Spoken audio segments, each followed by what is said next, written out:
Hi, everyone. Welcome and thank you so much for being here tonight to celebrate the new book by Reyna Grande, A Ballad of Love and Glory.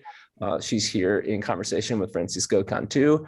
My name is Evan Karp. I am the events manager for Booksmith. We're an independent bookstore and a mainstay of San Francisco's Haight-Ashbury district since 1976. Francisco Cantú is a writer, translator, and the author of The Line Becomes a River, winner of the 2018 Los Angeles Times Book Prize, and a finalist for the National Book Critics Circle Award in Nonfiction. A former Fulbright Fellow, he has been the recipient of a Pushcart Prize, a Whiting Award, and an Art for Justice Fellowship. His writing and translations have been featured in The New Yorker, Best American Essays, Harper's, and Guernica, as well as on This American Life. A lifelong resident of the Southwest, he now lives in Tucson, where he coordinates the Field Studies in Writing program at the University of Arizona.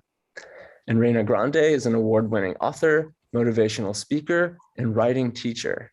As a young girl, she crossed the US-Mexico border to join her family in Los Angeles, a harrowing journey chronicled in her novel, The Distance Between Us, a National Book Critics Circle Award finalist. Her other books include the novels A Ballad of Love and Glory, which we're here to celebrate tonight, Across 100 Mountains, and Dancing with Butterflies, the memoirs The Distance Between Us, Young Readers Edition, and A Dream Called Home, and the anthology Somewhere We Are Human, authentic voices on migration, survival, and new beginnings. She lives in Woodland, California with her husband and 2 children. You can visit reynagrande.com for more information. It's so great to see Reyna again. And Reyna, we're so proud to be hosting you again and so excited for you. Congratulations on this beautiful book. And thank you for being here. And Francisco, thank you so much for leading the conversation and joining us tonight. I'm excited to turn it over to you both. Thank you so much for hosting us. And thank you, Paco, for joining me tonight. My pleasure. Thanks for inviting me to be in conversation with you. And Evan, thanks for that wonderful introduction. I just want to echo the congratulations first and foremost. Your book just came out yesterday, so happy publication. Hopefully a lot of people who are in the audience have already, if they pre-ordered the book, they've already received it. If not, I definitely want to encourage everybody again, like Evan said, to purchase the book.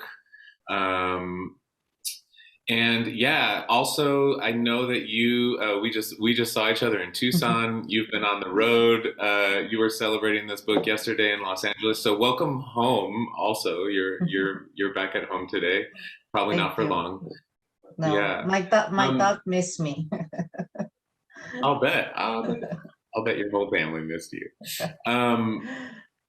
Well, I want to start just, I guess, first of all, just by saying, Reyna, I read a number of your books, and I just think this is such a beautiful novel, but it's also, a very harrowing one.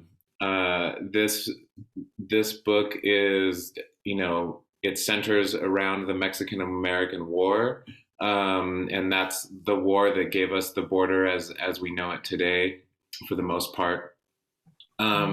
So, you're writing about a profoundly violent period. And, in your author's note to the book, you write that this novel is a love song for Mexico, a country devoured. And to start off the conversation, I just wanted to ask, how did you become attracted to this specific period in history? Well, I became attracted to it when, I learned a little bit about the Mexican-American War in college. I took a history of Mexico class, which I think it's interesting that I never learned about it in U.S. history. My U.S. history class, I had to take a history of Mexico to learn about it, which is something that impacted both countries. But as I say in my author's note, the Mexican-American War is the war the U.S. cannot remember and Mexico cannot forget. So I heard about the war, but it wasn't until 2013 when somebody at an event asked me if I had ever heard of the St. Patrick's Battalion. And I had not, so I Googled them and I found out that during the Mexican-American War, there was this group of mostly Irishmen who had deserted from the US Army and they switched sides to fight for Mexico. And when I found out about it, I was so fascinated and I started asking questions like, why did they do it? You know, what led them to deserting, which was punishable by death? What led them to switch allegiances? And just the wheels kind of started churning. And I fell in love with John Riley, the leader of the St. Patrick's Battalion. I thought he's such a fascinating figure. And that's when the writing kind of started for me and exploring. It took me 7 years, but it was just incredible how much I learned about this war and how much I didn't know what I didn't know, you know, and now I do know it. Wow. You know, I was kind of wondering as I was thinking today about this book, I want to ask you more about John Riley and I want to ask you more about some of the characters in this book. But, you know, as I was thinking about this novel in conversation with, you know, some of your nonfiction, because, you know, this is a very research heavy book, I was wondering about, you know, you write in your memoirs a lot about, you know, growing up in Mexico. You came to the U.S. very young. You crossed the border yourself, and you know, I wonder if there's any ways that you sort of, as you started to research this period in time, if there was any ways that you were sort of realizing that like this historical moment was like lodged in your consciousness. I think these histories are, you know, like they register differently for different people, I think, depending on how we relate to this border. So yeah, were you thinking about and processing like where this historical period registered in your consciousness much? No, it definitely did, because I had a personal connection as somebody who crossed the border. You know, obviously I didn't swim across the Rio Grande, but I did run across the border between San Diego and Tijuana. And learning about this time period helped me to understand how violent the history of the border is, and also to understand that the U.S. has been militarizing the border since March of 1846. And then I was also fascinated by the Rio Grande, because usually when we think of border crossings, we think of people swimming the river from south to north, whereas the San Patricios, you know, all these deserters, they swam north to south to find in Mexico what they couldn't find in the United States. So I'm fascinated by that image of people swimming south. Even the slaves, you know, the officers had brought with them, threw themselves into the river to swim south because Mexico had abolished slavery, and they, you know, and they were free. The moment they crossed that river, they were free. And then some of them, you know, disappeared into Mexico. And I think for me that was also another interesting detail. I think that's so fascinating. I hadn't thought of it that way, but yeah, in many ways, the journey of the protagonist is kind of like your journey in reverse, right? You know, this isn't spoiling anything, but you know, very early on in the book, we have John Riley and the other San Patricio swimming south, and then getting further and further, deeper and deeper into Mexico as the book goes on. I want to ask you about the other protagonist of this book, Jimena Salome. And I wonder if you could, I want to know how you zeroed in on her and how, you know, how real is this person? And maybe you can talk a little bit about the John Greenleaf Whittier poem that you sort of quote from at the beginning of the book. Yeah, let me read that quote that opens the book from the poem, because I think this really captures very well why I was inspired to write Jimena. So John Greenleaf Whittier, who is a white poet, wrote this poem in 1847, and it's called The Angels of Buena Vista.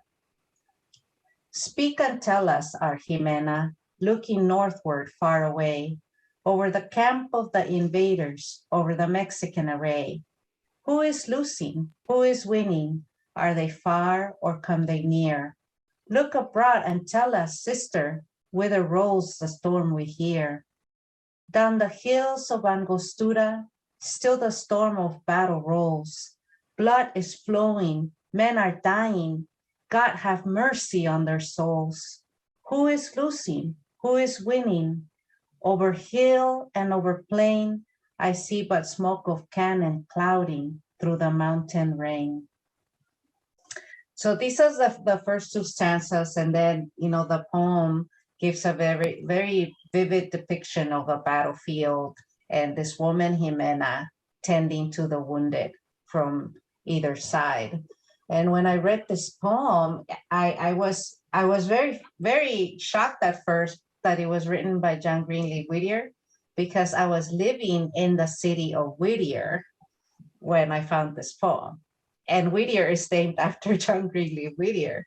And I had never read his poetry, even though I lived in that city for 5 years. I hadn't read Whittier's poetry, and I found the poem. And I was also struck by it because it's such a pro-Mexican poem, even though in 1847, when the US was at war with Mexico, most people in the US were anti-Mexican, a sentiment that didn't go away, obviously. But at the time, it was so strange for somebody to write a poem that took the Mexican side, So that was another thing that I thought was very special about this poem. And then third, that it was about a woman named Jimena, a Mexican woman, and it was kind of celebrating the Mexican soldaderas, right? The female soldiers who were out in the battlefield. And when I read that poem, I knew that I had found my female protagonist. And around that time when I found the poem, I had also in my research learned that there was a rumor that John Riley had fallen in love with the Mexican widow. So then I kind of put two and two together, and I said, okay, there it is. I was gonna ask you about that. I didn't know about that rumor. Yeah. Well, I want to ask you about this love story, and how you thought about weaving this love story into the novel, because I think one thing that it accomplishes is it sort of, it's hard to imagine the book without this love story, because it's such violent and harrowing. There's so much about the military defeats, which are suffered by Mexico and suffered by the San Patricios. I could imagine that just being sort of like overwhelmingly devastating for the reader to follow, without the sort of the relief and the intrigue and the sort of beauty of the interaction between John and Jimena. So can you tell us a little bit about how you thought about developing this love story, how you thought about sort of striking that balance, and also maybe like how you prioritized it against, these big historical set pieces, the battles, and all of that. Yeah, well, I'm glad you pointed that out, because I know when you look at the cover and you look at the beautiful sunset, you don't think that this is actually a book with like a lot of bloody battles. It looks like it's a love story only, but it's actually a war story, half war story, half love story. And as much as I was very fascinated by the war itself, I knew that that does not make a story, right? If you want to learn about the Mexican-American War, then you could just read a history book and get all the facts and all the dry details. But to me, you know, a history book will tell you what happened, and a novel will show you how it felt. And that's what I set out to do with this novel. I read over 100 books, but ultimately for me, it was like, I want to be accurate with all my details, but I want to show the reader how it felt to survive an invasion, right? To live through an invasion. And so the story between Jimena and John was really important because it's through them that the reader gets to experience this invasion. They get to experience the devastation, the brutality of this war, and also to see how, you know, two people can turn to each other for support, to help each other survive. And I wanted my reader to cheer for them, you know, and to want them to be together and to survive this brutal war. I think I'm thinking about what you said earlier, Reina, about the, you know, all the crossing across, like south across the river, south across the border. And it strikes me as you're talking about John and Jimena that they, you know, you didn't give us a protagonist that's from, you know, central Mexico or that's from some military family, and, you know, who is like at home really in any of these scenes and battles that take place later in the books. It's interesting that like John obviously is, you know, he's from the other side of the Atlantic, but Jimena is also, you know, as a woman from the border, from, you know, a community that would be, you know, is right on what would become the line. You know, she's seeing these places for the first time too, right? As we move further south into Mexico, Monterrey, San Luis Potosí, Mexico City. And so how did you think about, I guess, like the interior life of the characters as sort of like a reverse of what we usually think about when we think about immigrant narratives, or, you know, like people coming to the United States? Like, this isn't about John Riley's experience of, well, I guess it is about his experience of being an immigrant in the United States in a way, because of what it leads him to. But yeah, could you talk about that a little bit?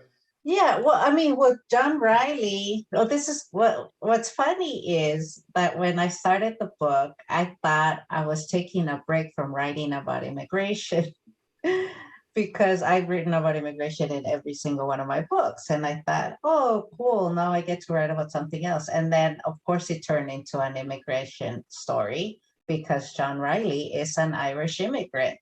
So I ended up writing about the Irish diaspora of the 1840s. And I found so many connections with that because even though like nowadays we see the Irish Americans as part of white America and benefiting from white privilege, back in the 1840s, their white skin did not protect them from discrimination and from mistreatment and abuse. And at the time, you know, they experienced a lot of ethnic discrimination because the Irish were the least wanted immigrant group in the country. And also they experienced religious discrimination because they were Catholic. So many of them ended up joining the US Army because, you know, they were escaping poverty in Ireland, they were escaping the famine, and they were being recruited as soon as they got off the ship, they were being recruited into the US Army with a lot of false promises.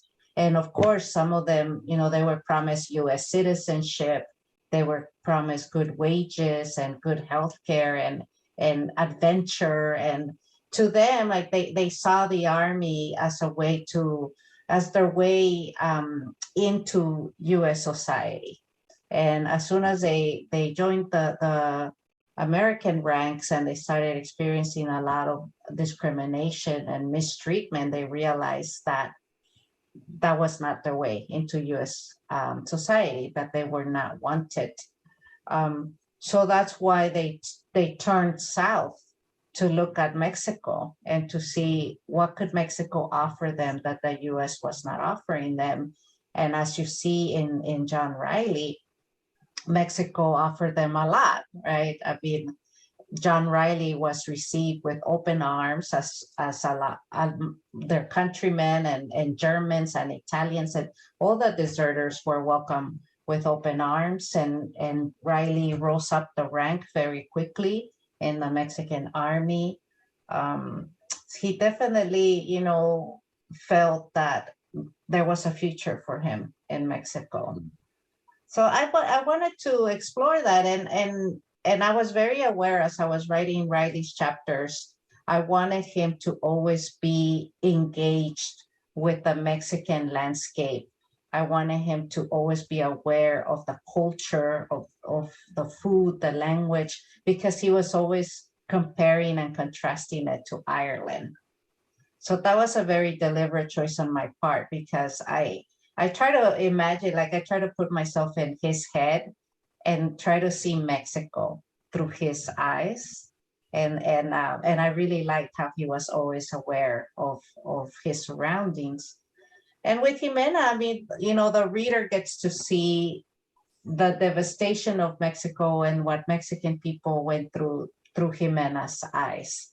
And of course, Jimena, being from San Antonio, she had never gone beyond Matamoros. And then she kind of goes into that journey into the heart of Mexico, and she gets to see how her country is being invaded, you know, her country's being attacked, and she sees her country being devoured by the United States.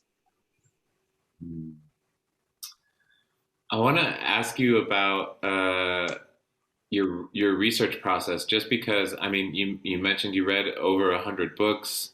You mentioned that you've been working on this book for 7 years.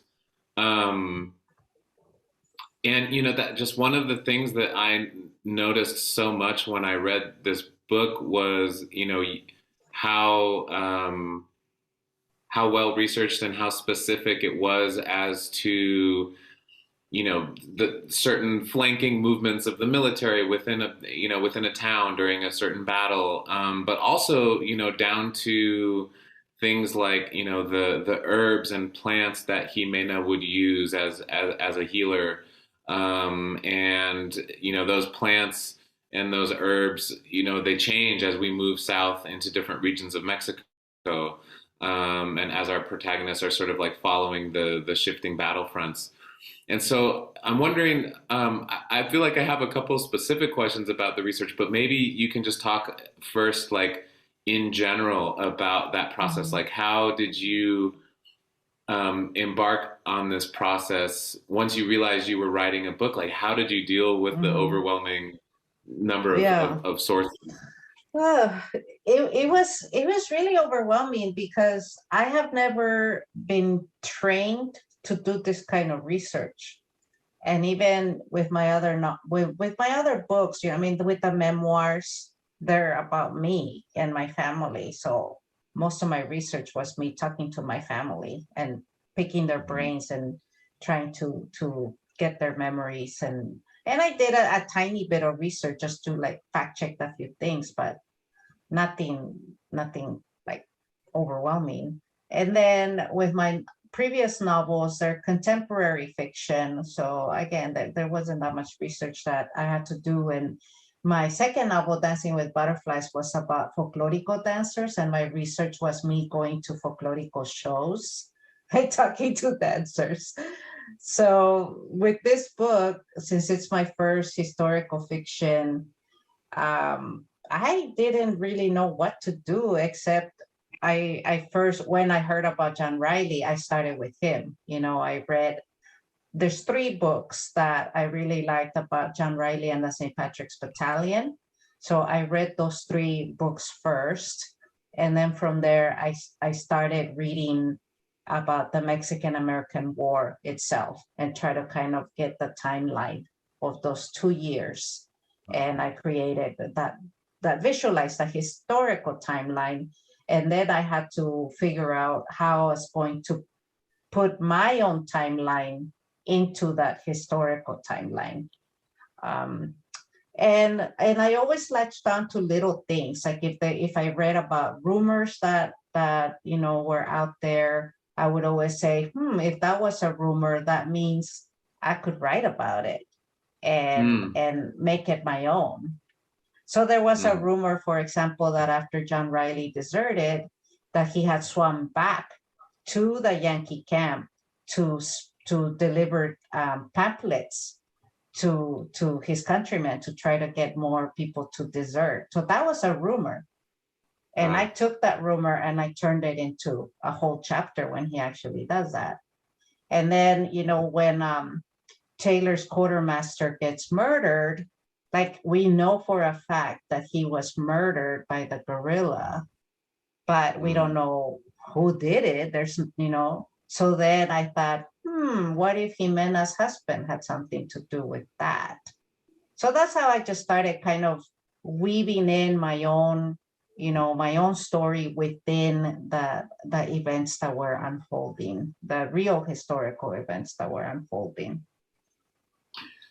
So this is like a perfect bridge to my next question, which I feel like you already have sort of like half answered.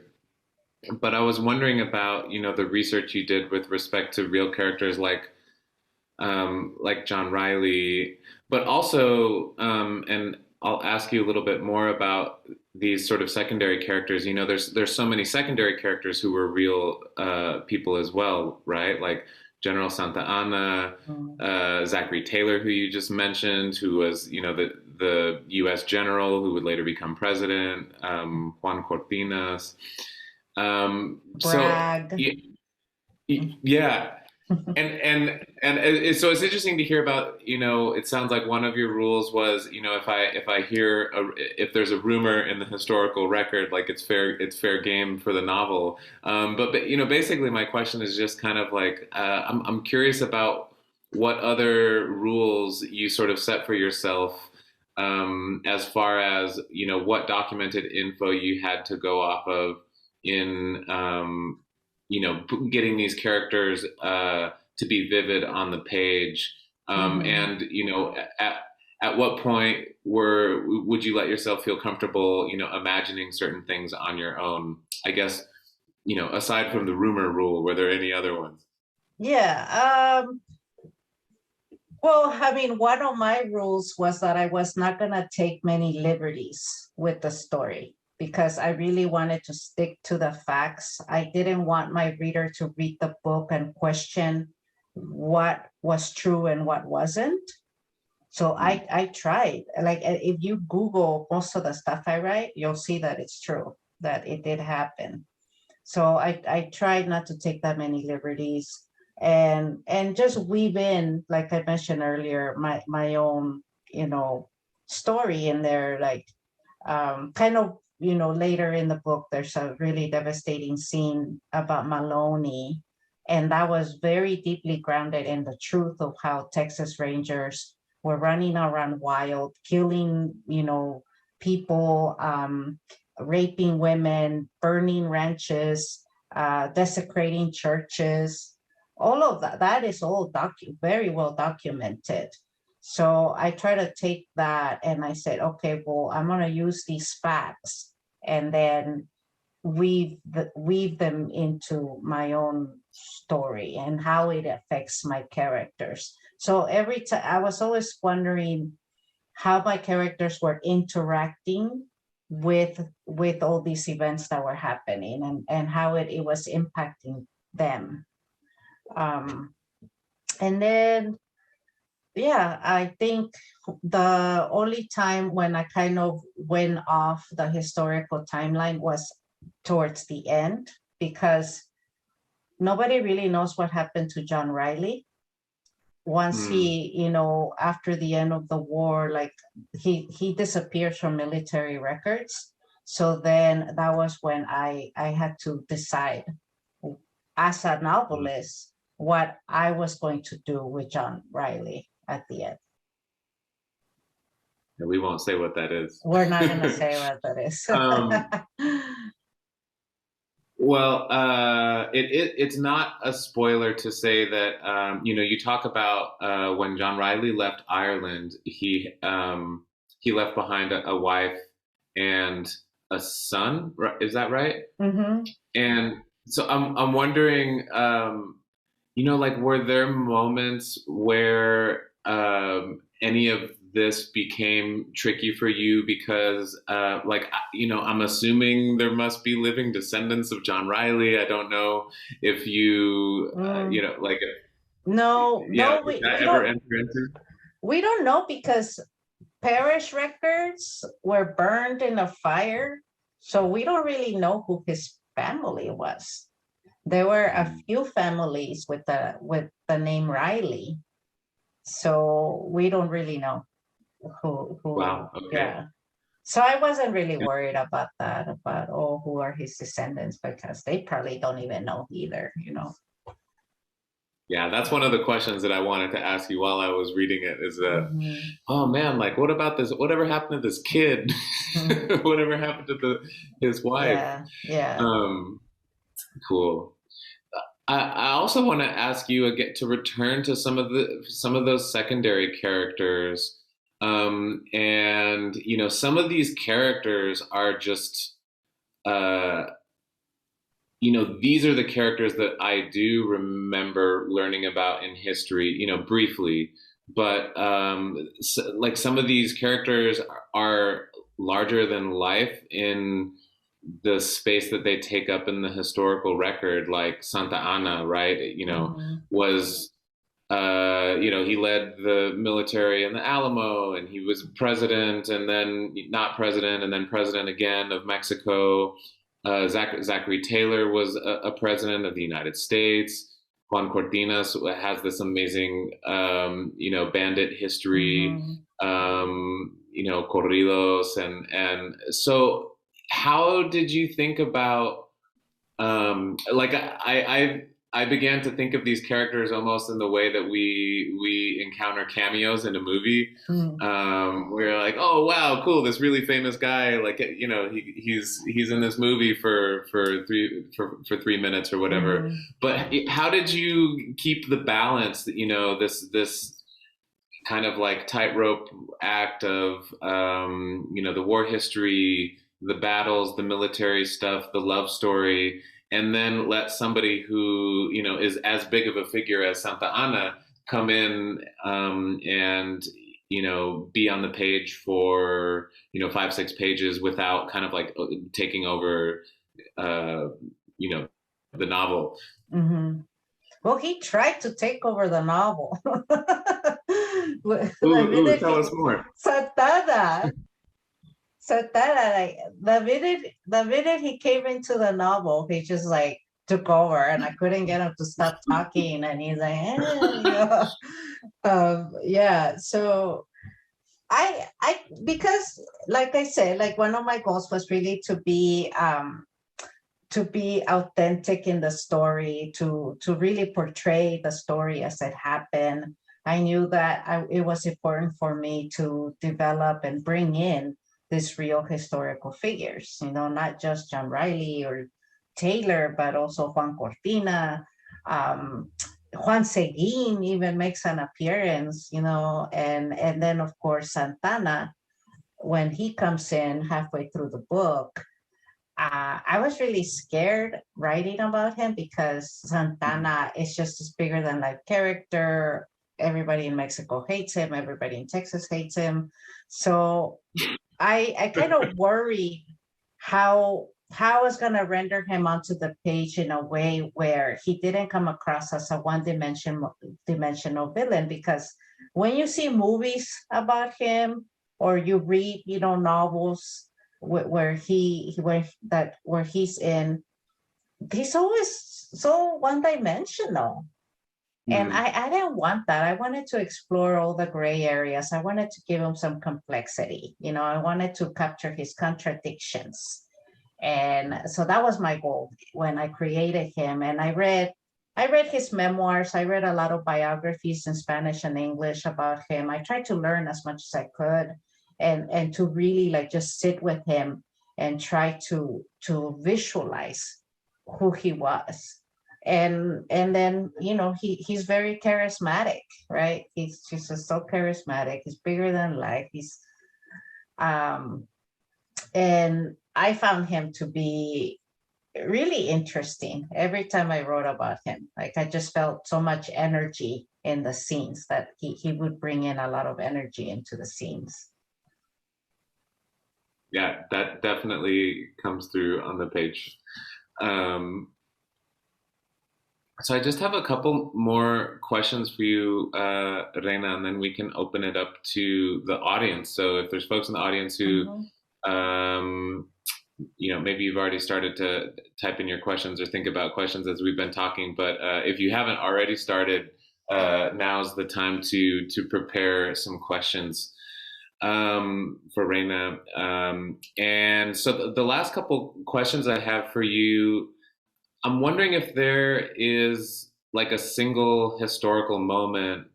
You know, I mean, for me, honestly, a lot of these battles and moments in the Mexican-American War were ones that you know, I'd never thought about or read about, or you know, anything more than like the span of like a sentence or a paragraph.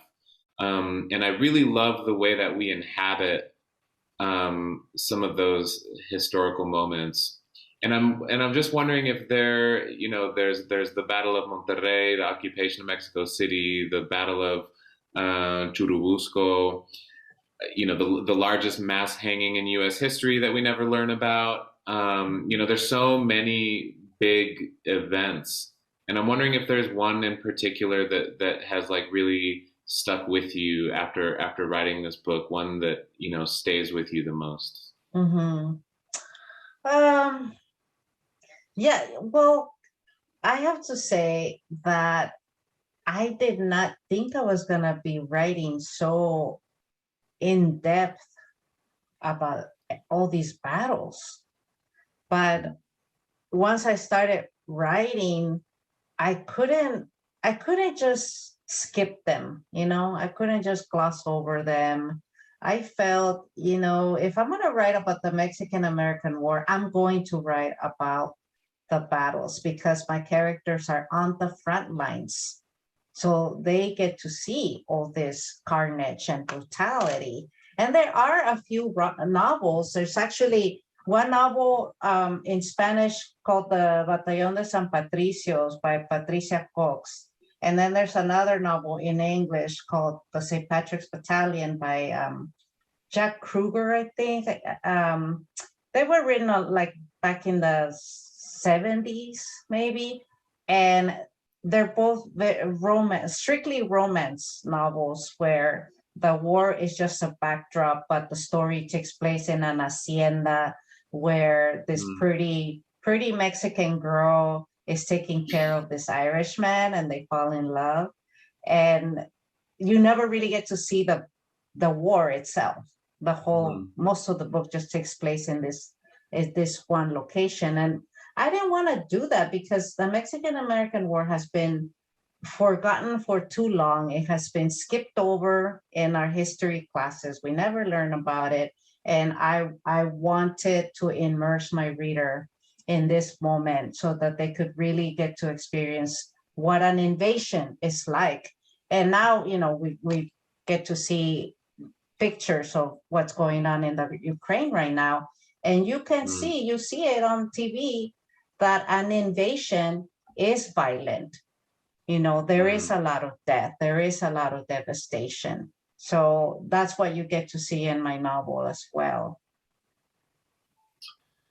Yeah, I know for me, Reyna, like I thought a lot about that while I was reading this book because, you know, I thought about like how much time and historical space and conversation has, you know, been taken up in my life by, you know, learning about the Civil War, for example, in comparison with this war, which There's a pretty substantial chapter devoted to the Battle of Monterrey, which I had never read about. And my ancestors lived in Monterrey. My great-grandparents or great-great-grandparents would have been there in the city during this occupation and during this battle.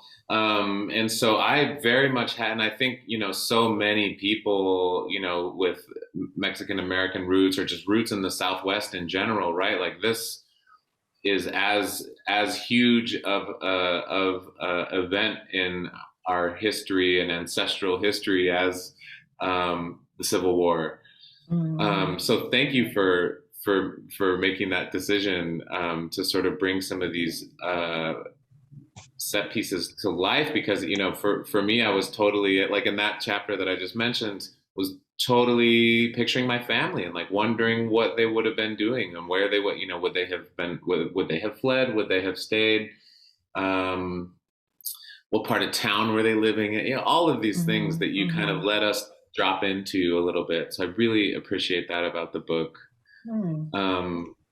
Thank you. Yeah. And then I'll ask. Oh, go ahead. Yeah, no, thank you for saying that, because I struggled a little bit with that in terms of, how much should I write about these battles? And even now, the book is already published, and I'm still asking myself, did I make the right choice, right? Did I make the right choice in like wanting to immerse my reader in these battles, not shying away from writing about them? And obviously, I think that not everybody is going to appreciate or being immersed in that and being really thrown into this chaos that each battle was. But there are going to be those that really appreciate that, like you, Paco. I think so. Probably like more people than we expect. I mean, that's what happens with kind of, as you say, like largely unwritten histories or sort of like obscured histories. I think we might not realize when we first read it, and then we're like, oh yeah, like that really helped me drop into imagining this period. So a last question before we take some from the audience. You alluded to this a little bit early on when you were introducing the book, Reyna, but I just wonder, how you see this story after finishing the novel. This spending so much time with the story of John and Jimena, and the story of this historical period. How do you see it affecting our reality today, and like the sort of just day-to-day lived experiences of your readers, and what do you hope people will take away from the novel? Well, I think for me, when I was writing the book and I thought about my Mexican and Mexican American readers, I wanted to empower them through this story. I wanted them to learn about our history, to feel kind of what I felt when I was writing the book, was that all this time I had allowed US society to make me feel that I was an outsider here as a Mexican, as a Spanish speaker. I constantly was made to feel that I was the foreigner, that I shouldn't be here, that I had no right to be here.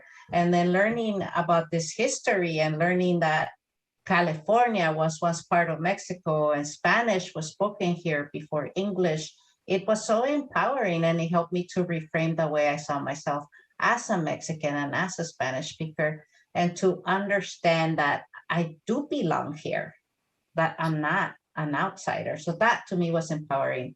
And I hope that when my Mexican and Mexican American readers read the book, they also feel empowered.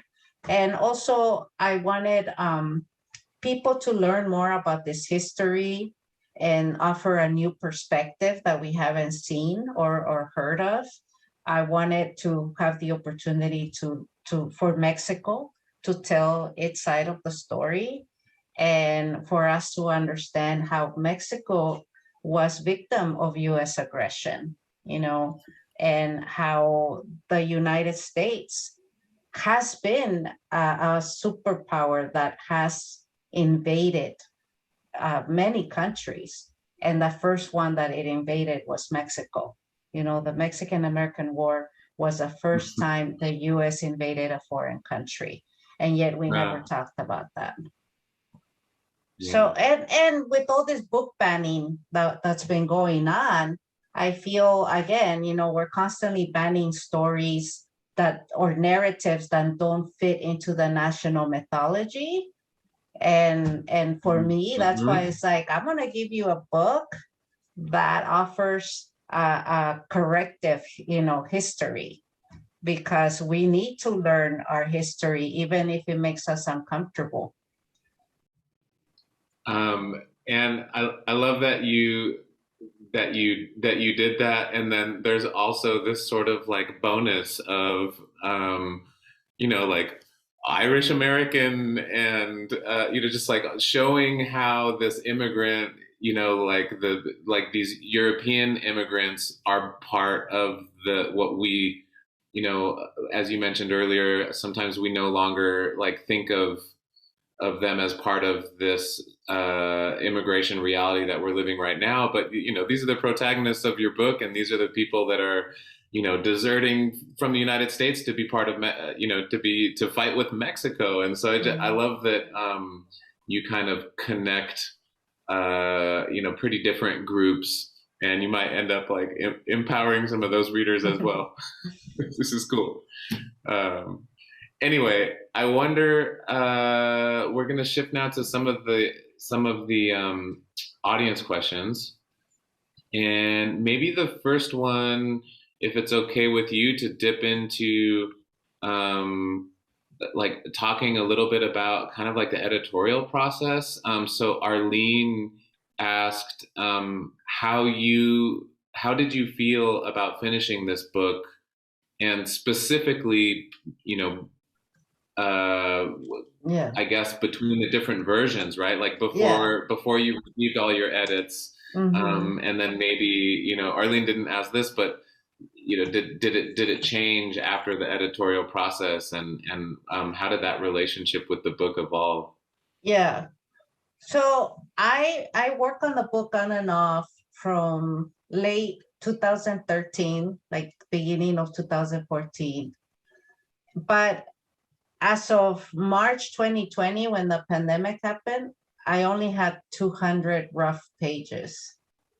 But by September of that year, I had 400. So I wrote a lot when the pandemic and the lockdown happened. And I really struggled at first to get that first draft done, because I was just trying to figure out how to fit my story and the historical events and all of that. But once I had a finished draft, then the writing got so much easier, because then I started rewriting and revising. And I'm pretty good at revising. I'm better at revising than not writing the first draft. That's always a struggle for me. So I guess I felt the more I worked on the book, the more confident I became, because one of my biggest questions when I first set out to write the book was, do I have it in me to write historical fiction, and especially about a book that's so heavy on war and politics, which is something that is completely outside of my comfort zone. So I didn't know if I had it in me to do it. And then there were many times when I felt I had taken on more than I could chew. And I kept wanting to give up on this book. And I kept telling myself, this is too much. It's beyond your skill. It's beyond, what you can do. And yet, once I finished that draft, I thought, maybe I can, maybe I can do it. And then the writing got easier, and I became more confident also. That's such an important, I think we really underestimate that, like, especially, I think we look at other more established writers, like, I'm very much just starting my journey as a writer compared to you, Reyna. You've written, so many more books and been writing books for, a decade or two longer than I have. So it's good to hear that confidence, is not something that we just have all the time whenever we sit down to write. Because I definitely feel the same way as you just described. The confidence builds with each project, kind of like from the ground up all over again. Yeah. Yeah, but even like, what you're working on your new book right now, and I'm sure that just because you have already written another book doesn't make it easier to write this one, because every book is so different, and it's a different structure, different format, different voice, and it doesn't get easier with each project. I don't want to discourage anybody, but it's true. It doesn't get easier. Yeah. I mean, I think it might be the same for all artists. My partner's a musician, and I think she experiences something very similar to what we're talking about. There's a few more questions. I can maybe kind of combine. So it's also from Arlene, and the question is, maybe, we talked about writing these different characters, and was there one that was maybe well, you could answer this very quickly if we've already talked about it, but is there a character that was, especially challenging to write, that wasn't, Yes. John or Jimena or Santa Ana, Oh. that we haven't talked about yet? Or no, continue talking about one of those characters. Jimena was the hardest character to write, believe it or not. John Riley was easy. And here I am writing about an Irishman, and what do I know about being an Irishman? And yet he came to me so easily. And and if you hear the audiobook, I'm listening to the audiobook right now, because they have an Irish actor reading John Riley's chapters, and he did awesome. such a great job. And oh my God, like the dialogue and everything sounds exactly the way I heard it in my head. It's just beautiful. So John Riley was so easy. Jimena was the one that kicked my butt, even though she's a Mexican woman.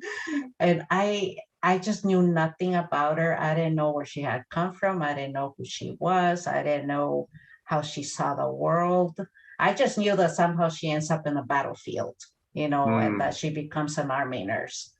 So I had to work really, really hard to build her backstory and to learn like her family's history and her family's involvement in the Texas Rebellion and all of that stuff. I had to come up with all of it, and it took me a long time. So in my first draft, I actually didn't. I had a lot of missing chapters from the first part of the book for Jimena, because I didn't know what was going on in those chapters, and I didn't really start writing a lot about her until the battles started to happen. That's when I started to write more about her, and then I had to go back to the beginning and write those missing chapters once I kind of knew, okay, this is who she is. Wow, a little bit of filling in the blanks. Mm-hmm. I mean, it makes sense. John Riley is the character who had the more documented life. Yeah.